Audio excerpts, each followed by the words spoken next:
એક ગામની છોકરી જેના ઘરમાં ક્રિકેટનું કોઈ વાતાવરણ નહોતું. પડોશીઓ કહેતા કે છોકરીઓ ક્રિકેટ નથી રમતી.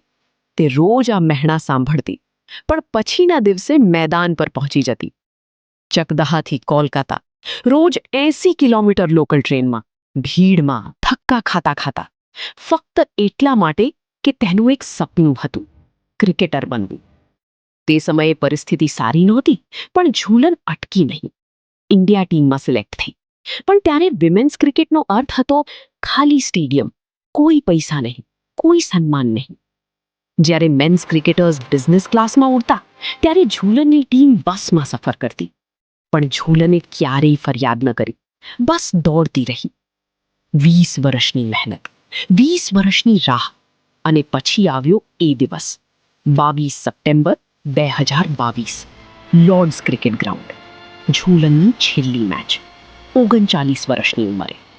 ભારતે ઇંગ્લેન્ડને 16 રનથી હરાવ્યું. 23 વર્ષ પછી પહેલીવાર ઇંગ્લેન્ડમાં ઇન્ડિયાએ સિરીઝ જીતી.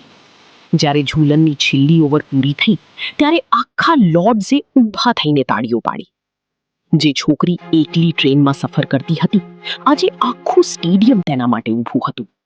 255 ઓડીઆઈ વિકેટ્સ, વિમેન્સ ક્રિકેટનું વર્લ્ડ રેકોર્ડ, જે આજે પણ કોઈ તોડી શક્યું નથી. પરંતુ સૌથી મોટી વાત એ નથી. સૌથી મોટી વાત એ છે કે જ્યારે સ્ટેડિયમ ખાલી હતા, જ્યારે કોઈ જોતું નહોતું, જ્યારે તાળીઓ નહોતી વાગતી, ત્યારે પણ ઝૂલન દોડતી રહી. જો તમને ઝૂલનની આ સફર